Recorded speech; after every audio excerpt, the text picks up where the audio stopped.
Here at the Stafford Motor Speedway under bright sunshine and warm temperatures, unlike Friday night when we completed just one feature event in our race program, the limited late models took the checkered flag and then the skies opened up and Alex Fearn was the race winner, our defending champion. Didn't really get a proper victory lane though, so here we are. Let's chat about the race. First off, was there any indication that it was about to downpour over those last couple of laps? Yeah, because before we even got on the racetrack, Scott Tapley was very concerned about us going green to checker, which we didn't do. But yeah, it certainly looked like it was going to rain any second, but you know, it is what it is, I guess. Scott Tapley, the race director here at the racetrack. Let's talk about the race. Second for most of the event, took the lead coming to the white flag. Kind of walk us through that pass on Gary Patnode. Sure. So I honestly don't remember where I started, but I just wanted to bring the car home in one piece. We've had a rough couple weeks, so I just wanted to do the best that I could. Honestly, we scuffed tires in practice, and I really did not practice the car after that. They canceled the heat race, so quickly I figured out the car was pretty good, lots of drive off, and I knew that time was running out, but I did not realize it was the last lap when I made a move on him. I knew how I had to pass him, and I wanted to do it as respectfully as possible because like I mentioned, we've had some tough luck, and for some reason every time Gary has also been there too, because he has also been unlucky, so just wanted to make sure I was being as respectful as possible, and just kind of knew where he was weak and I was better, so just set it up and then made it work. Obviously, felt good to get back to victory lane. Unfortunately, things were cut short, but who do you want to thank? I know you got a pretty big sponsor here that takes care of you week in and week out in the limited late models. Yeah, I have a lot of people to thank, actually, because like I've been saying, we had some really tough luck. So firstly, I just want to thank all my sponsors. They do a lot for me, and they continue to support me even when things are not great. So that's Safeco Foam, Broadbrook Brewing. They do a lot for me. Great sponsor. The Lift guys, actually, they're a new sponsor for me. In the last couple weeks, they joined our program, and it was really cool to be able to bring them to victory lane so quickly. So just thank you to them. Whip Sporting Goods, William Race Gears, Rod Auto Machine, Schaefer's Racing Oil. A lot of people do a lot of things for me, so just thank you to them. New England Gear Polishing also. And then just everyone who helps out during the week. There's a lot of people who help me out too. So my entire family, all of my friends, my dad, my car owner Amadeo, he actually is in Florida for last weekend this week. So it kind of stinks that he missed our first win, but that just means I have to do it again.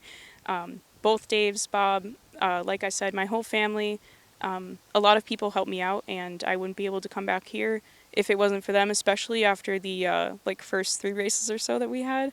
So just thank you so much to them. It's not a one-man show, and like I said, they really make it happen and are the reason that the car is so good every week. You've mentioned the first couple of weeks a couple of times now. How mentally draining is that? You know, you win the championship last year, you celebrate during the off season, a lot of production work with us here at the Speedway, and then you show up on opening day on this high of defending your championship, and then the turn 4 incident happens. You come back opening Friday night, the turn 3 incident happens. I mean, just how discouraging is that?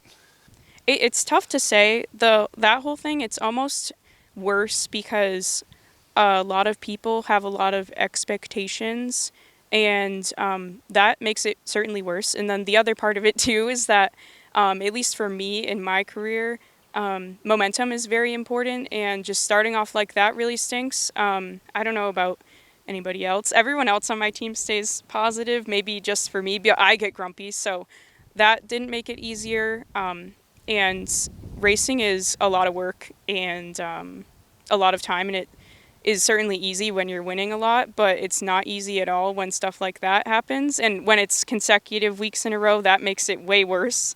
To be able to overcome that and come back and win like that on the last lap makes it a little bit better. So hopefully that means that we're turning stuff around and we can come back this Friday and do it again. That would be nice. But yeah, it certainly was really painful for a couple weeks. I feel bad for all of my family and all my friends who had to deal with that with me, but they stuck through it with me. So just thank you again, because it was really painful. Hopefully the tides have turned, the momentum now back in your favor coming into this Friday night. Also understand we might see some double duty action for you here at least a couple of times this 2022 season. Is there any truth to that? Yeah, I've been saying that for a couple weeks. I know a lot of people thought I was going to run the late models full time, but the limiteds, that's where my heart is. It's good racing, great division, and we're fast, so I want to keep that going. But also, I did run the late model at the last race for people who don't know, and it was really fun. It's not like I went out there and like burned the world down or anything, but it was fun, and that's the whole reason why I race, and why my family and I love coming here and doing this. So if it's fun, we're going to do it. And yeah, I can't say for certain when we will, but when the time is right, we certainly will. Because like I said, it's really fun. It's just a lot of work. I did not get a second to myself when I did do it. It's also a lot too for my team because that's double the amount of work. So, just have to take all that stuff into account, but we'll figure it out. I'm excited to do that a couple times this year, but just have to figure out when. Back to the limited late models, 3 races, now 4 races in for you guys. How would you kind of summarize the competition in that division right now? I think it's great.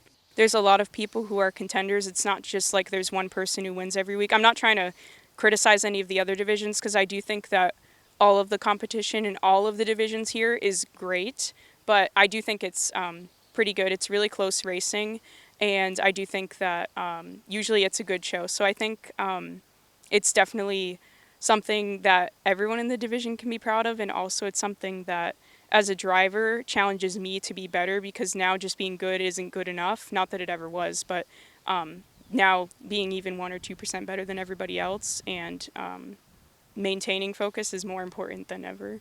Final question for you. Obviously, you're busy here at the racetrack on Friday nights. Busy off the racetrack as well. Graduate of the Suffolk Law School in Boston. What does that mean for your future? Well, now I have my degree and I'm sitting for the bar exam in July, so the only things I do right now with my life are study for the bar exam and learn about law, and then come here and do this and work on the race car. I'll be going into an area of law that's my first choice, so it's not that exciting to most people, but I love law, so I'm really excited about it. And yeah, just really thankful that I still get to come here, do this, work on the cars, and also study when I'm not doing all that stuff.